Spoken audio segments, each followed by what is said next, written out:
Hello everyone, hope कि आप सब लोग बहुत अच्छे होंगे। आलो क्लासेस में आप लोगों का स्वागत है। आज का जो हमारा पहला टॉपिक है वो है प्रिपरेशन ऑफ एसिड। इससे पहले आप लोगों ने अगर मेरा पहला वीडियो नहीं देखा है तो जरूर जाके देखें, उससे आपको बहुत ज़्यादा मदद मिलेगी यहाँ पे। तो आइए हम लोग शुरू करते हैं। जो हमारा पहला मेथड है, यानी कि हमें क्या करना है, एसिड्स को प्रिपेयर करना है, यानी एसिड हमें बनाना है। तो कुछ मेथड्स होते हैं उसके बनाने के, तो आइए हम लोग देखते हैं कौन कौन से मेथड होते हैं। ठीक है, तो पहला है बाय सिंथेसिस मेथड। ठीक, बाय सिंथेसिस मेथड। अब इसमें क्या होता है, कि हम एक हाइड्रोजन ले लेते हैं और एक नॉन मेटल ले लेते हैं, है ना, और दोनों को क्या करा देते हैं, रिएक्ट करा देते हैं, या फिर कह सकते हो दोनों को मिक्स कर देते हैं। तो क्या मिलता है हमें, एसिड मिल जाता है। क्या मिलता है, एसिड मिल जाता है, सीधा सा सिंपल। ठीक, अब देखो हाइड्रोजन कैसे लिखा जाता है, H2 हो गया। अब नॉन मेटल क्या है, Cl2 हो गया। तो हमें क्या मिल गया, HCl, है ना। सर कह रहा हो कि सर ये तो H2 है, ये Cl2 है। ठीक है, कोई दिक्कत नहीं है। आप क्या कर दीजिए, यहाँ पे बैलेंस कर दीजिए। यहाँ पे ये भी H2 हो गया, यहाँ पे 2H2 हो गया, है ना, और यहाँ पे Cl हो गया, Cl2 हो गया, और यहाँ पे भी 2Cl हो गया। हो गया कि नहीं हो गया, तो देखो बराबर हो गया। एक एग्जांपल और ले लें, जैसे H2 है प्लस S है ना, सल्फर ले लिया हमने, H ले लिया, सल्फर ले लिया, तो ये क्या बन गया, H2S बन गया। क्या है, H2S बन गया। तो क्या है कि हमने यहाँ पे दो एलिमेंट्स को लिया, दोनों को रिएक्ट कराया, यानी कि दोनों को मिक्स कराया, तो हमें क्या मिल गया, एसिड मिल गया। अब देखो इससे, इस प्रोसेस को हम लोग क्या बोलते हैं, सिंथेसिस प्रोसेस बोलते हैं, है ना, जिससे हम क्या कर सकते हैं, एसिड आराम से प्रिपेयर कर सकते हैं। ठीक है, अब दूसरा वाला मेथड देखते हैं हम लोग, by action of water on acidic oxide और नॉन मेटेलिक ऑक्साइड। एक्चुअली में जितने भी नॉन मेटेलिक ऑक्साइड होते हैं लगभग एसिडिक, मतलब एसिडिक बिहेवियर दिखाते हैं, थोड़ा बहुत दिखाते हैं, बहुत ज्यादा नहीं, हल्का हल्का दिखाते हैं। ठीक, लेकिन हमें यहाँ पे क्या देखना है, ठीक, कि वाटर की वजह से, ठीक, हमें एसिड जो मिल रहा है वो कौन सा होगा, कैसा होगा। ठीक, देखो तो हम क्या ले लिए, एक नॉन मेटल ले लिए पहले। ठीक, तो जैसे कि हमने SO3 ले लिया, एक नॉन मेटल है। ठीक, फिर उसके बाद में हमने H2O वाटर के साथ में इसको रिएक्ट करा दिया, यानी कि जो एक नॉन मेटल है इसको हमने पानी में डाल दिया। जब हमने पानी में डाला तो हमने देखा कि कुछ चीजें हो रही वहां पे, है ना, कुछ एक नया चीज बन रहा है। ठीक, अब वो नया चीज क्या है, एक एसिड है। क्या है, एक एसिड है। तो एसिड कौन सा होगा यहाँ पे, H2SO4। क्या है, H2SO4 बन गया। ठीक है, यानी कि ये क्या है, ये एसिडिक ऑक्साइड है प्लस वाटर है, और ये हमारा एसिड है। ये जनरल फॉर्मूला आप लोग जरूर लिखिए। अगर आपसे पूछा जाए भैया प्रिपरेशन बताइए, है ना, प्रिपरेशन ऑफ एसिड बताइए, तो क्या करेंगे आप, ये वाला मेथड लिखे, फिर ये वाला मेथड लिखे, उसके बाद में आप एक जनरल फॉर्मूला लिख दीजिए कि आप हाइड्रोजन प्लस नॉन मेटल के साथ में एसिड को, सॉरी, दोनों को रिएक्ट कराएंगे, हाइड्रोजन और नॉन मेटल को, तो हमें क्या मिल जाएगा, एसिड मिल जाएगा, है ना। उसी तरह हम यहाँ पे जैसे by the action of water on the non metallic oxide, non metallic oxide और एसिडिक ऑक्साइड। अब जब हमने वाटर को नॉन एसिडिक ऑक्साइड के साथ में रिएक्ट करना है तो हमें क्या मिल जाएगा, एसिड मिल जाएगा। तो ये एक जनरल फॉर्मूला होता है, वो आप लिखिए, है ना। लिखेंगे तो आपको नंबर ज्यादा मिलेंगे। ठीक, और आप इससे अच्छे से सामने वाले को समझा भी सकते हो कि हाँ यार, अगर हम इसको और इसको ऐड करेंगे तो हमको ये मिलेगा। अब आप उसको एग्जांपल दिखा दो कि भैया हमने एक क्या लिखा है, एसिडिक ऑक्साइड लिखा, SO3 लिखा। ठीक, फिर उसके बाद में हमने वाटर ले लिया, फिर उसके बाद में इसको हमने क्या कर दिया, जब रिएक्ट करा तो हमें क्या मिल गया, एसिड मिल गया, है ना। ये क्या है, एसिड ही तो है, और ये बहुत ही ज्यादा स्ट्रॉन्ग एसिड होता है। क्या होता है, स्ट्रॉन्ग एसिड होता है। ठीक, अब यही में एक और एग्जांपल ले लेते हैं, जैसे कार्बन डाइऑक्साइड है और हमने H2O इसमें मिला दिया, तो अब हमें क्या मिलेगा, H2CO3 मिल जाएगा। क्या मिल जाएगा, H2CO3 मिल जाएगा। समझ रहे हो। और ये क्या होता है, हमारा कार्बोनिक ऑक्साइड, कार्बोनिक ऑक्साइड, जो कि हमें कहां देखने को मिलती है, जो सॉफ्ट ड्रिंक वगैरह होती है, थम्स अप, कोका कोला, आप लोग ये सारी चीजें पीते होंगे, तो उसमें ये मिला रहता है। वो जो सोडा होता है जिसको हम लोग सोडा नहीं बोलते हैं, है ना, तो उसमें जो एक कार्बोनिक एसिड, ठीक है, एसिड होता है, वो सब इसमें मिला होता है। ठीक है, अब नेक्स्ट मेथड देखते हैं कि और कौन से मेथड है हम जिससे प्रिपेयर कर सकते हैं। नेक्स्ट है हमारा by oxidation of non metal. तीसरा है हमारा by oxidation of non metal. ठीक, तो जनरल फॉर्मूला क्या होगा इसका? एक नॉन मेटल होगा जिसको हम एसिड के साथ में रिएक्ट करवा रहे हैं या मिक्स करवा रहे हैं, वो हमें क्या देगा? एक एसिड देगा प्लस वाटर देगा, साथ ही साथ एक ऑक्साइड देगा। ये तो हुआ भाई जनरल फॉर्मूला कि भैया अगर हम एक नॉन मेटल और एसिड को मिलाएंगे तो हमें दूसरा एसिड मिलेगा, साथ ही साथ में उसके साथ में वाटर भी निकलेगा और ऑक्साइड भी निकलेगा। ठीक है, तो एग्जांपल के तौर पे देखते हैं, जैसे कि हम एक नॉन मेटल ले लेते हैं, जैसे सल्फर। हमने सल्फर ले लिया, अब एसिड कौन सा ले लिया हमने? HNO3 ले लिया। अब जब हम दोनों को रिएक्ट करा रहे हैं, ठीक है, यानी कि दोनों को मिक्स करा रहे हैं, तो क्या नया चीज बन करके आएगा? क्या नया चीज बन करके आ रहा है? हमारा H2SO4 बन रहा है, प्लस वाटर बन रहा है H2O, और हमारे को ऑक्साइड मिल रहा है। ठीक है, ऑक्साइड किसका मिलेगा? ये देखो, यही तो एक ऑक्साइड है यहाँ पे जो कि बाहर निकल रहा है अलग से। आप क्या करिए, इसको बैलेंस कर दीजिए। ठीक है, आप इसको बैलेंस कर दीजिए तो क्या हो जाएगा?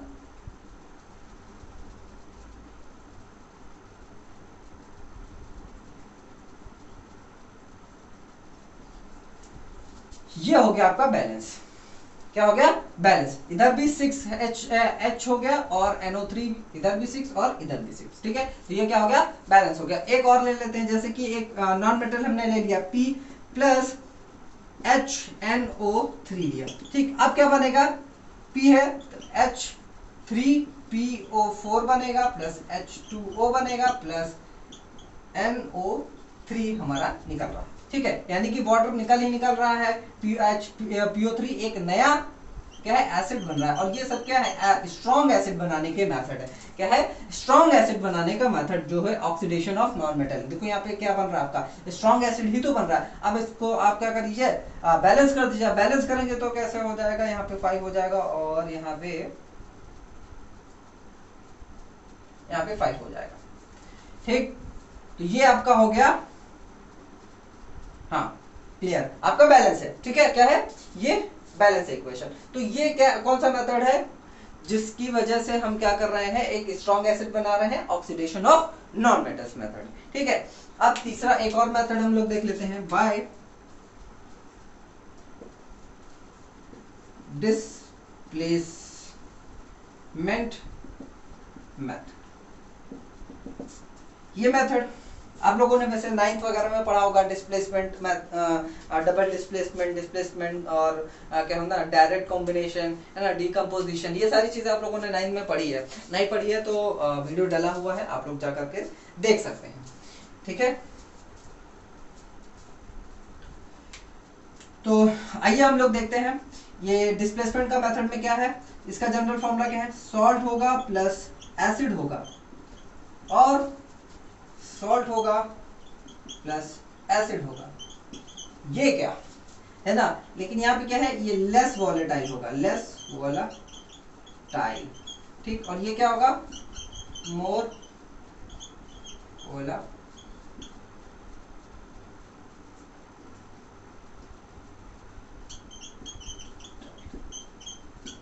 ठीक है, तो आइए एक एग्जांपल देखते हैं। तो हमारे पास में एक सॉल्ट हम एक ले लेते हैं। सॉल्ट हमने ले लिया NaCl, ये है एसिड H2SO4। तो अब क्या बन रहा है? तो सॉल्ट कौन सा बनेगा? NaHSO4 बन रहा है, प्लस एसिड कौन सा बन रहा है? HCl बन रहा है। क्या है? HCl बन रहा है। तो आप ये देख रहे होगे कि सर ये तो एक तरह का एसिड ही है ना, ये तो एक तरह का एसिड है, तो ये सॉल्ट कैसे आ गया, है ना, ये सॉल्ट में इसको नाम कैसे दे दिया, ये है हमारा एसिडिक सॉल्ट, ये हमारा एसिडिक सॉल्ट। क्लियर हो गया, ठीक है। तो ये हमारा डिस्प्लेसमेंट मेथड की वजह से हमने क्या किया, एक एसिड बना लिया। अब ये जो एसिड है हमारा लेस वॉलेटाइल होता है, और ये जो हमको मिलता है वो क्या होता है, मोर वॉलेटाइल एसिड हमको मिलता है। तो ये कुछ 4 मेथड्स है जिनकी वजह से हम क्या कर सकते हैं कि अलग अलग तरीके के एसिड बना सकते हैं, ठीक है। तो आप लोग इनको नोट करिए, मैं आप लोगों को बताने जा रहा हूं प्रॉपर्टीज ऑफ एसिड। तो प्रॉपर्टीज ऑफ एसिड में सबसे पहले है हमारा केमिकल प्रॉपर्टीज। तो आप लोग इसको छाप लिए, बिल्कुल, आइए हम लोग देखते हैं।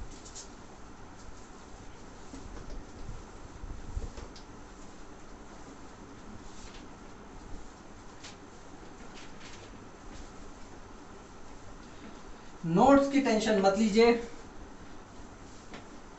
वैसे कोशिश करिए कि नोट्स आप खुद ही लोग बनाएं, बाकी आपको नोट्स तो प्रोवाइड कराई दी जा रही है। डिस्क्रिप्शन लिंक में, सॉरी डिस्क्रिप्शन बॉक्स में उसका लिंक दे रखा है मैंने, आप वहां से टेलीग्राम चैनल पे जाकर के डाउनलोड कर सकते हैं आराम से, कोई दिक्कत नहीं होगी, है ना। हैंड रिटन नोट्स है, आप लोगों को सारी चीजें समझ में आ जाएगी, ठीक। तो सबसे पहले हमारा केमिकल प्रॉपर्टीज। केमिकल प्रॉपर्टीज, तो एसिड क्या होते हैं कि किसी के साथ में जब रिएक्ट करते हैं ना, केमिकल इक्वेशन बनाते हैं, तो क्या होता है कि कुछ अलग चीजें भी बनाते हैं, वो कुछ अलग नए नए चीजें बना करके हमको देते हैं, ठीक। यानी कि हमने क्या किया, एसिड को कुछ अलग अलग कंपाउंड से, कुछ अलग अलग मेटल से क्या किया हमने, या नॉन मेटल्स हो गए या एलिमेंट्स हो गए, उनसे हमने क्या करवाया, रिएक्ट करवाया एसिड को, ठीक है। तो जब हमने ऐसा किया तो हमने देखा कि कुछ अलग सी चीजें बन करके सामने निकल करके आ रही हैं हमारे पास में। तो वो सारी चीजें क्या हैं, आइए हम लोग देखते हैं केमिकल प्रॉपर्टीज में। तो सबसे पहला है reaction of acid with metal, ये कह सकते हो कि एक्टिव मेटल, क्या है, एक्टिव मेटल्स। तो इसका जनरल फॉर्मूला क्या होगा, मेटल होगा प्लस एसिड होगा, क्या मिलेगा हमें, सॉल्ट मिलेगा प्लस हाइड्रोजन मिलेगा, हाइड्रोजन गैस मिलेगा, क्या है, हाइड्रोजन गैस मिलेगा। तो हम लोग इसका एग्जांपल देखते हैं। एक मेटल हमने लिया Zn प्लस HCl, तो क्या बन गया, ZnCl2 प्लस H2 बन गया, क्या बन गया, ZnCl2 प्लस H2, और ये H2 क्या है, गैस है, ठीक है। देखो हाइड्रोजन हमेशा आपको जो एनवायरमेंट में मिलेगी वो कुछ ऐसे ही मिलेगी, H2 में ही मिलेगी, जो गैस होगी वो H2 में ही मिलेगी। Cl जो क्लोरीन होगा वो भी आपको ऐसे ही फॉर्म में मिलेगा अगर अलग होगा तो, ठीक है। और अगर ये एक साथ ऐसे होगा तो हम क्या करेंगे, बस यहाँ पे हमको क्या कर देना है, बैलेंस कर देना है, ठीक है। ये एक साथ ऐसे मिलेंगे, लेकिन जैसे कि आप पर्टिकुलरली एक एक की बात करोगे तो फिर वो H2 में ही दिखाई देगा आपको, और ये Cl2 में ही अलग अलग दिखाई देगा, ठीक है। कहीं पे भी आपको देखोगे जब ये दोनों अलग से टूटते हैं रिएक्शन के बाद में, तो ये Cl2 में फॉर्म हो जाएगा, ये H2 में फॉर्म हो जाएगा, ये थोड़ा सा आप लोग ध्यान दीजिएगा। और ये हमारी एक गैस निकल रही है, ठीक है। कौन सी गैस निकल रही है, हाइड्रोजन गैस निकल रही है, ठीक है। तो देखो आने वाले समय में क्या है ना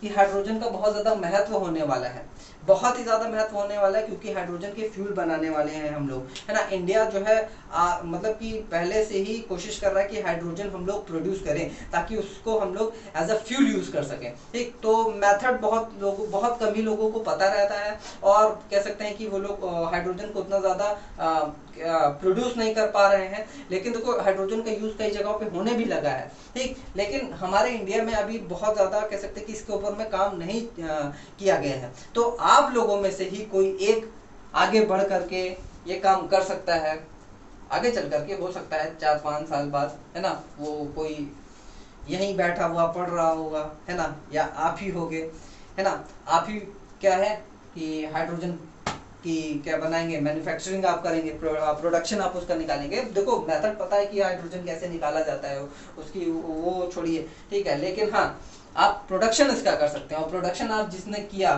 तो सोच के देखो वो आने वाले समय में बहुत बहुत बहुत ज़्यादा आगे बढ़ेगा, बहुत ज़्यादा उसकी लाइफ में ग्रोथ होगी, in the sense of money, in the sense of prosperity और स्टेटस के सेंस में, है ना, और अच्छी लाइफ फिर जी सकेगा, है ना। अब पैसा है तो यार लाइफ भी अच्छी होगी, है ना। बिना पैसा के यार आजकल के ज़माने में उतनी अच्छी लाइफ नहीं होती, लेकिन वही है। चलो ये सब बातें होती रहेंगी, हम लोग देखते हैं दूसरा, ठीक है। एक और मेटल हम लोग ले लेते हैं, जैसे कि हो गया Mg हो गया, है ना, मैग्नीशियम हो गया। मैग्नीशियम को हमने HCl में हमने क्या किया, रिएक्ट करवाया, तो क्या मिला हमें, MgCl2 प्लस H2, ठीक। ये क्या मिल जाएगा, हमें गैस मिल जाएगी, ठीक। इसको हमने क्या कर दिया, रिएक्ट करवा दिया, समझ गए, क्लियर हो गया, ठीक। अब दूसरी बात होती है हमारा दूसरा केमिकल प्रॉपर्टी क्या है, reaction with base. Reaction with base, अगर हम एसिड को बेस के साथ में रिएक्ट करवाएंगे तब क्या होगा, तो यहां पे हमारा क्या है, जनरल फॉर्मूला लिख लेते हैं, base plus acid gives salt plus water.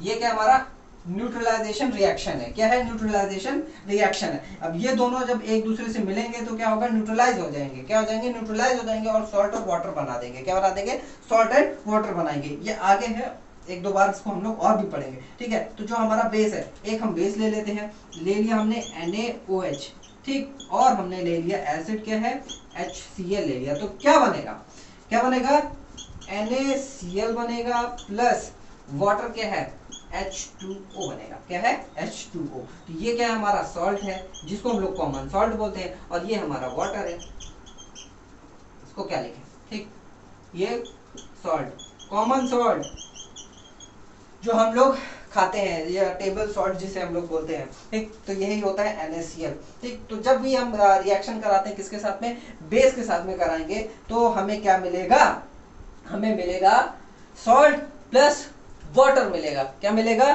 Salt plus water हमें मिलने वाला है, ठीक। आइए और तीसरी रिएक्शन देखते हैं कि जब हम छाप लिया,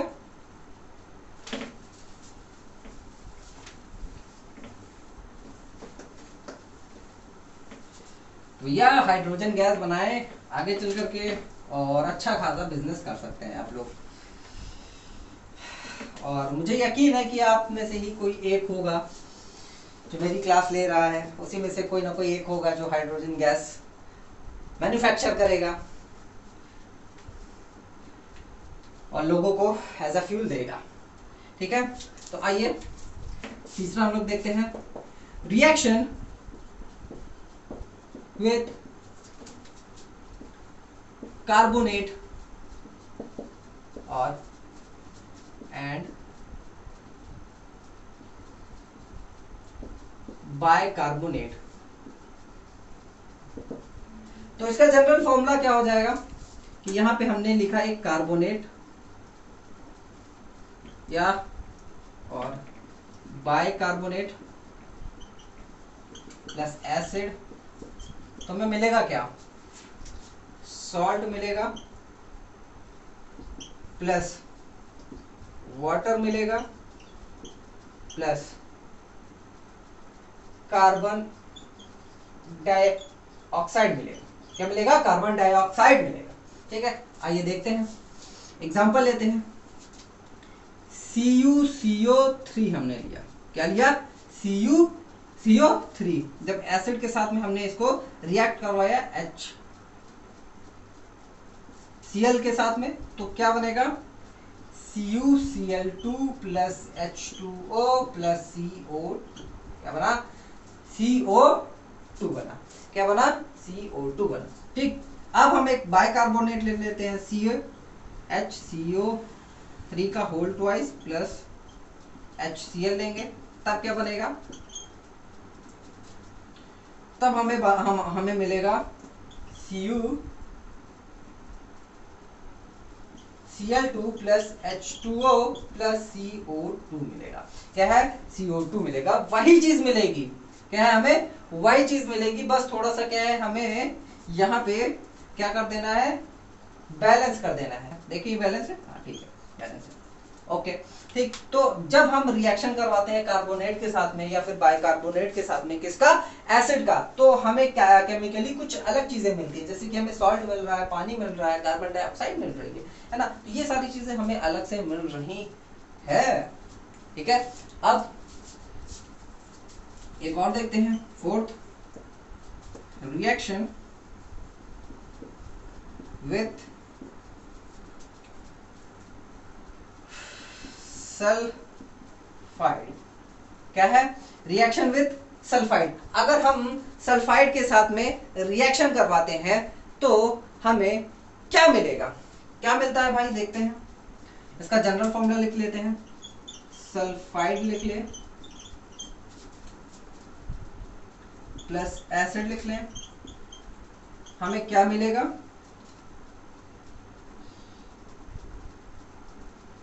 salt plus water plus sulphur dioxide मिलेगा। क्या है? सल्फर डाइऑक्साइड, यानी कि SO2 तो यहाँ निकाल ही दो और वाटर तो यहाँ पे ऐसे निकाल दो। तो अगर आप जनरल फॉर्मूला लिख दे रहे हैं तो आधा काम तो आपका ऐसे ही हो जा रहा है। क्या है? आधा काम तो ऐसे ही हो जा रहा है, बाकी बचा काम यहाँ से मिलेगा। तो एक सल्फाइड हम ले लेते हैं जिसको बोलते हैं CaSO3 ले लिया हमने, प्लस एक हमने एसिड ले लिया HCl ले लिया, तो हमें क्या मिलेगा? एक सॉल्ट मिलेगा। क्या मिलेगा? सॉल्ट मिलेगा। वो कौन सा सॉल्ट होगा? ये होगा आपका Cl2, ठीक, प्लस हाँ हो तो गया, बस हमें क्या करना है, Cl2 ये मिल गया आपको। क्या है? ये मिल गया। बाकी आप इसको बैलेंस कर सकते हैं।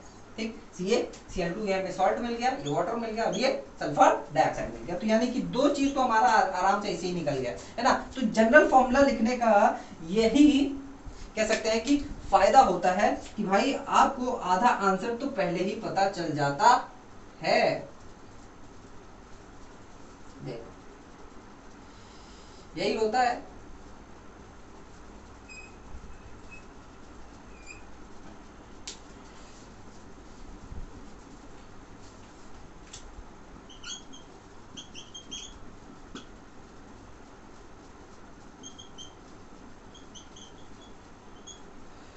सल्फर डाइऑक्साइड हो जाएगा। क्या हो जाएगा? सल्फर डाइऑक्साइड होगा। ठीक है, तो आप लोग इसको छाप लें, है ना। आप लोग इसको छाप लें और मैं आप लोगों को फिजिकल प्रॉपर्टीज बताता हूं। छाप लिया? वैसे छापने में तो आप लोग माहिर हो, छाप ही रहे होगे।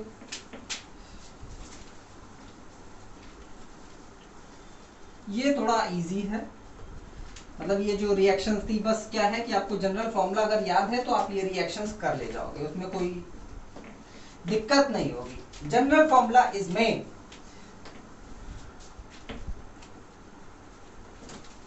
फिजिकल प्रॉपर्टीज,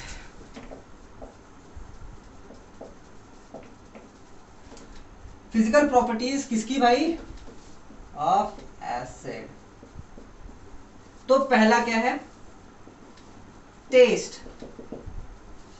टेस्ट कैसा है? सोर। कैसा है? सोर है। ठीक, तो जनरली जितने भी ऑर्गेनिक एसिड होते हैं तो हम उनको क्या कर सकते हैं? टेस्ट कर सकते हैं, है ना भाई। जितने भी ऑर्गेनिक है जो कि प्लांट से निकल करके आया है वो हम टेस्ट कर सकते हैं भाई। खाने में भी हम लोग रोज खाते हैं, जैसे टमाटर है, नींबू है ना, ये सारी चीजें हम रोज ही तो खाते हैं ना। ये सारी चीजें रोज खाते हैं, एप्पल हो गया, है ना। ये सारी चीजें हम जब रोज कंज्यूम करते हैं तो वो क्या है, हमारे अंदर में एसिड ही तो जा रहे हैं, वो थोड़ा सा खट्टापन देते हैं हमें, है ना। तो हम क्या कर सकते हैं, जो ऑर्गेनिक होती है या फिर कह सकते हो जो वीक एसिड होते हैं, weak acids can be tested, मतलब इनको हम लोग टेस्ट कर सकते हैं, लेकिन स्ट्रॉन्ग एसिड्स को हम लोग नहीं कर सकते हैं भाई। स्ट्रॉन्ग एसिड जितने भी होते हैं, ऑलमोस्ट जितने भी स्ट्रॉन्ग एसिड्स होते हैं, कैन नॉट बी टेस्टेड। अगर टेस्ट करेंगे, ठीक, तो अगर आप टेस्ट करना चाहते हैं तो बिल्कुल करिए, स्ट्रॉन्ग एसिड को आप बिल्कुल करिए। जिनके मन में सवाल आ रहा होगा क्यों नहीं कर सकते हैं सर, बिल्कुल करिए भाई, हमने कब मना किया है। लेकिन फिर आप अपनी जीभ से यानी टंग से हाथ धो बैठोगे, है ना, मे भी हो सकता है कि परमानेंट आपकी आवाज भी चली जाए। तो क्या है, हम जो स्ट्रॉन्ग एसिड है उनको नहीं कर सकते हैं टेस्ट। जैसे कि हमारी H2SO4 है, H3PO4 है, तो इनको हम लोग नहीं कर सकते। ये सल्फ्यूरिक एसिड हो गया और ये फॉस्फोरिक एसिड हो गया, तो हम इनको भाई डायरेक्टली ऐसे टेस्ट नहीं कर सकते हैं। बहुत ज्यादा कह सकते हैं कि कोरोसिव होते हैं, कोरोसिव इन नेचर होते हैं। कैसे होते हैं, कोरोसिव इन नेचर। तो हम नॉर्मली जाकर के ऐसी टेस्ट नहीं कर लेंगे, समझ गए, क्लियर है। तो भैया आप अपनी जिम्मेदारी, आप अपने टंग की जिम्मेदारी खुद ही लें, ठीक है, ये वाली टंग है ना, इसकी जिम्मेदारी खुद ही लें। तो कोशिश करें कि वीक एसिड को ही आप लोग टेस्ट करें, है ना, इनको टेस्ट करने की जरूरत नहीं है। अब बहुत सारे अदर मेथड होते हैं जिनकी मदद से हम क्या कर सकते हैं, इनको टेस्ट कर सकते हैं, सेफ मेथड्स, है ना, अलग अलग होते हैं। फिर उसके बाद में क्या है,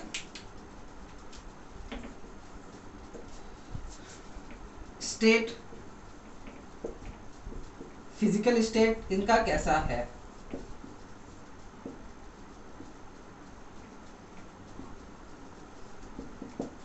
तो फिजिकल स्टेट, तो कुछ acid, some acids are solid and some are liquid. तो सॉलिड भी होते हैं क्या, हाँ भाई होता है, ठीक है। कौन कौन से होते हैं आइए हम लोग देख लेते हैं। तो जो सॉलिड होते हैं हम यहाँ पे लिख लेते हैं अलग से। सॉलिड जो एसिड होते हैं कौन से होता है, बोरिक एसिड होता है, टार्टरिक एसिड होता है, सिट्रिक एसिड होता है, ऑक्सैलिक एसिड। ये कुछ एग्जाम्पल हैं जो कि रूम टेम्परेचर पे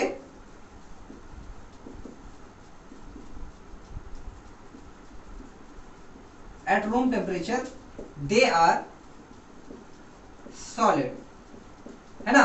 तो दे आर सॉलिड, यानी कि कुछ ऐसे एसिड भी होते हैं जो कि सॉलिड होते हैं एट रूम टेम्परेचर। कौन कौन से होते हैं, बोरिक एसिड हो गया, टार्टरिक एसिड हो गया, क्या नाम है आपका, सिट्रिक एसिड हो गया, ऑक्सैलिक एसिड हो गया, फॉस्फोरिक एसिड हो गया, है ना। ये कुछ ऐसे एसिड हैं जो कि नॉर्मली आपको रूम टेम्परेचर पे सॉलिड ही दिखेंगे, ठीक है। और फिर अगर हम लिक्विड की बात करते हैं कि लिक्विड में एसिड कौन कौन से होते हैं, तो आइए हम लोग देखते हैं। एसिडिक एसिड हो गया, एसिटिक एसिड है ना, और आपका हो गया मैलिक एसिड,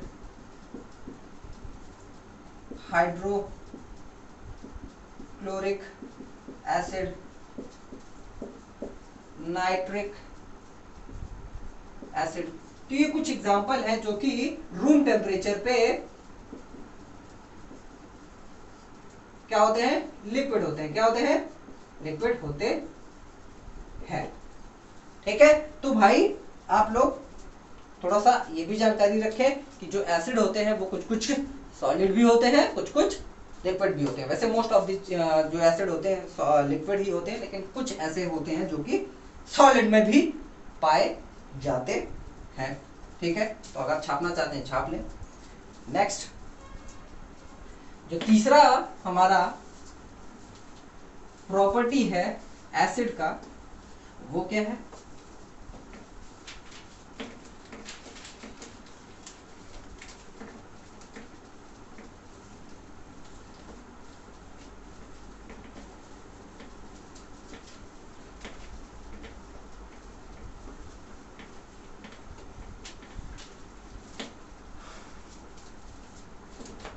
वो है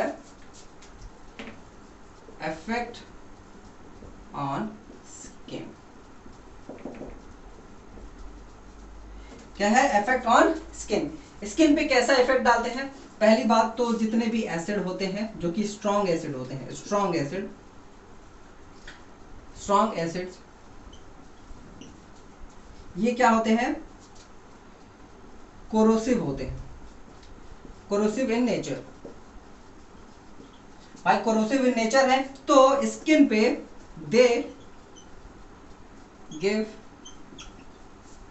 पेनफुल बर्न।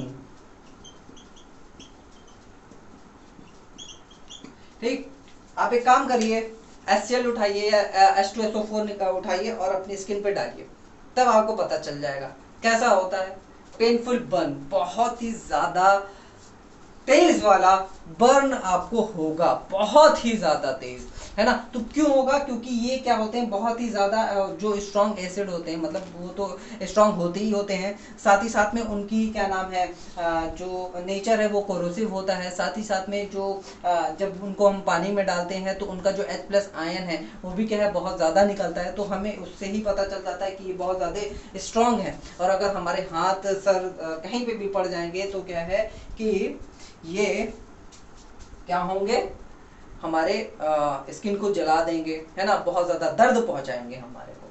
ठीक है, क्लियर है आप लोगों को? तो ये कुछ ऐसी प्रॉपर्टीज हैं जो कि क्या है हमारे एसिड की है।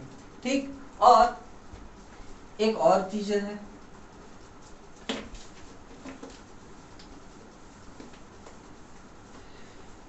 एक लास्ट है इंडिकेटर्स।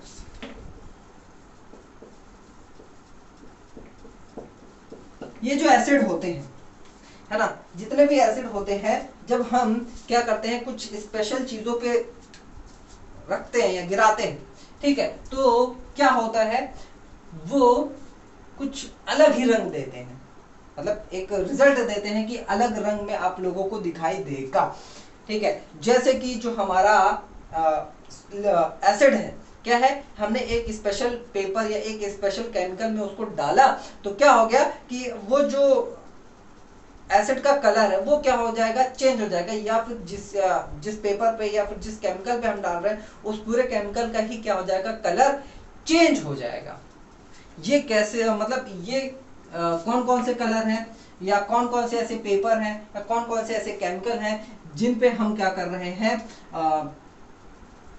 एसिड डाल रहे हैं तो उसका कलर चेंज हो जा रहा है। ठीक, तो इंडिकेटर्स में हमारा हो जाएगा लिटमस पेपर, दूसरा है मिथाइल ऑरेंज, तीसरा है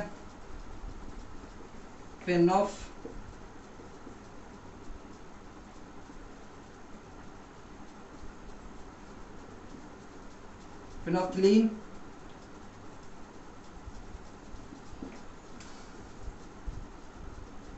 टर्मरिक, रेड कैबेज। ये तो कुछ ऐसे पेपर्स वगैरह हो गए। और ओल्ड फैक्ट्री इंडिकेटर्स भी होते हैं, ओल्ड फैक्ट्री इंडिकेटर्स भी होते हैं। ठीक है, तो लिटमस पेपर में अगर हम एसिड डालते हैं, हम बेस का भी दिखाई दे रहा है। ठीक है, बेस हम वैसे तो आगे पढ़ेंगे लेकिन हम इसको थोड़ा सा यहीं पे ही पढ़ ले रहे हैं, तो कोई दिक्कत की बात नहीं है। तो लिटमस पेपर में जब हम एसिड डालते हैं, क्या है, जब हम एसिड डालते हैं तो ब्लू लिटमस पेपर में अगर हम एसिड डालते हैं तो क्या हो जाएगा, रेड हो जाएगा। क्या हो जाएगा, रेड हो जाएगा। और बेस में क्या हो जाएगा, अगर हम रेड में डाल रहे हैं तो क्या हो जाएगा, वो ब्लू हो जाएगा। क्या हो जाएगा, ब्लू हो जाएगा। अगर मिथाइल ऑरेंज में जब हम एसिड डालते हैं तो वो क्या कौन से कलर में चेंज हो जाएगा, वो क्या हो जाएगा, रेड में चेंज हो जाएगा, है ना। किस में चेंज हो जाएगा, रेड में चेंज हो जाएगा। और जब हम बेस इसमें डालते हैं तो ये क्या हो जाएगा, येलो हो जाएगा। क्या हो जाएगा, येलो हो जाएगा। ठीक है, तो उसके बाद में अगर हम फेनोफ्थिलीन में, ठीक है, एसिड डालते हैं तो ये कलरलेस हो जाएगा। क्या हो जाएगा, कलरलेस हो जाएगा, पूरा कलर ही चला जाएगा फेनोफ्थिलीन का। ठीक है, और उसके बाद में अगर हम बेस डालते हैं तो ये क्या हो जाएगा, पिंक हो जाएगा। क्या हो जाएगा, पिंक। उसके बाद में टर्मरिक है तो टर्मरिक वैसा का वैसा ही रहेगा, यानी कि येलो ही रहेगा अगर हम एसिड डालते हैं। ठीक है, टर्मरिक पे एसिड डालते हैं तो वैसा का वैसा ही रहेगा, लेकिन जैसे ही हम यहाँ पे डालते हैं तो ये क्या हो जाएगा, रेडिश ब्राउन हो जाएगा। क्या हो जाएगा, रेडिश ब्राउन हो जाएगा। ठीक, और जब हम रेड कैबेज डालते हैं, ठीक है, रेड कैबेज डालते हैं तो यहाँ पे ये रेड कलर ही रहेगा, वैसे का वैसा ही रहेगा, रेड कलर, रेड नहीं रेड है। ठीक है, रेड कैबेज, ठीक, तो इसका कलर वैसा का वैसा रेड ही रहेगा। और जब हम बेस इस पे डालते हैं तो ये हो जाएगा ग्रीन। क्या है, ग्रीन कलर में कन्वर्ट हो जाएगा। तो ये टेबल आप जरूर लिख लें। ऑल फैक्ट्री इंडिकेटर्स में क्या आते हैं, यानी कि स्मेल, जो स्मेल से हम पहचान सकते हैं, है ना। स्मेल जब करता है कोई चीज, ठीक, यानी कि कुछ ऐसे इंडिकेटर्स हैं जिनकी मदद से हम पता कर सकते हैं कि कौन सा एसिड है, कौन सा बेस है ना। कोई केमिकल हम ला करके रख दिए, है ना, और हमारे पास में एक स्मेलिंग एजेंट है, हमने क्या किया, उसी में जो है एसिड या जो भी है बेस है हमारा, वो जो केमिकल कंपाउंड है उसमें हमने डाला, तो उसका जो स्मेल है ना, स्मेल चेंज हो रही है कि नहीं चेंज हो रही है, तो वो चीज़ हमें बता देगी कि ये एसिड है कि बेस है। जैसे कि हमारा पहला होता है अनियन होता है, क्या है, अनियन। इसकी स्मेल बहुत ज़्यादा तेज होती है, ऐसे नॉर्मली आप देखोगे, ठीक, आंखों में आंसू आ जाते हैं, है ना। और उसके बाद में अनियन है, वनीला है ना, और साथ ही साथ में क्या है, ऑलिव ऑयल है ना, क्या है, ऑलिव ऑयल है, ठीक है। तो जब हम इस पे, है ना, अनियन में एसिड डालते हैं तो क्या होगा, स्मेल डज नॉट डिस्ट्रॉयज। इन सभी पे, अगर हम इन सभी पे एसिड डालेंगे तो स्मेल डज नॉट डिस्ट्रॉय, यानी कि स्मेल वैसी की वैसी रहेगी, लेकिन जैसे ही इन पर हम क्या करेंगे, बेस डाल देंगे, तो क्या होगी, स्मेल डिस्ट्रॉय हो जाएगी। क्या हो जाएगी, स्मेल डिस्ट्रॉयज हो जाएगी। क्या है, डिस्ट्रॉयज, है ना, क्या है, डिस्ट्रॉय, खत्म, पूरी तरीके से वहीं पे खत्म हो जाएगी ये जो हमारी स्मेल है ना। किस पे, अगर हम बेस डाल देते हैं ओल फैक्ट्री इंडिकेटर्स में, ठीक है। ओल फैक्ट्री का मतलब है जो स्मेलिंग एजेंट्स होते हैं उनकी मदद से हम जो एसिड और बेस को पहचानते हैं। समझ गए, क्लियर है। तो ये टेबल आप जरूर बना लें, है ना, ये टेबल आपको क्या है, जरूर से जरूर बना लें, क्योंकि इसमें से एक आधा क्वेश्चन जरूर आता है आपके बोर्ड के एग्जाम में, ठीक है। तो छाप लें। और यहाँ पे हमारी होती है क्लास एंड आज के लिए, है ना। और हम लोग जो है कल एक नया टॉपिक पढ़ेंगे। जो मेरी नई वीडियो होगी वो एक नए टॉपिक पे होगी, हो सकता है वो बेस हम लोग कल स्टार्ट करें, है ना। तो आप लोग इसको अच्छे से नोट करें, अच्छे से पढ़ाई करें, आप लोग बढ़िया से मन लगा करके पढ़ाई करें। कोई दिक्कत होती है तो भाई डिस्क्रिप्शन बॉक्स में लिंक दे रखा है टेलीग्राम चैनल का, आप वहाँ पे जाइए, क्वेश्चन पूछिए, है ना, फालतू नहीं, जेन्युइन क्वेश्चन जो आपके पढ़ाई से रिलेटेड है, वही सारी चीज़ें। और साथ ही साथ में आपके पास में कमेंट बॉक्स है, वहाँ पे भी आप अपने राय दे सकते हैं, आप अपने क्वेश्चंस पूछ सकते हैं। और जो भी मैंने आपको बैलेंसिंग वगैरह बताई है वो भी आप देखिए, चेक करिए कैसी है कैसी नहीं है ना, क्या सही है, आप सही कर पा रहे हो कि नहीं कर पा रहे हो। बैलेंसिंग ज़रूरी है, जिसका भी सही आंसर होगा मैं उसको जो है रिप्लाई कर दूंगा कि हाँ भाई आपका सही है, और जिसका नहीं सही उसका भी रिप्लाई कर दूंगा कि आपका नहीं सही है, आप फिर से ट्राई करो, या फिर उसको बता दूंगा, ठीक है। तो आप लोग ऐसा काम करिए कि मतलब जो भी आपको दिक्कत होती है तो आप कमेंट बॉक्स का यूज़ कर सकते हैं। टेलीग्राम चैनल है वहाँ पे हमारा, वहाँ पे भी आप आकर के पूछ सकते हैं। टेलीग्राम चैनल पे आपको एक और बेनिफिट मिल जाएगा कि आपको हैंड रिटन नोट्स भी मिल जाएंगे। क्लियर। तो आप लोग मन लगा कर पढ़िए, और हम लोग मिलते हैं नेक्स्ट वीडियो में, तब तक के लिए बाय बाय।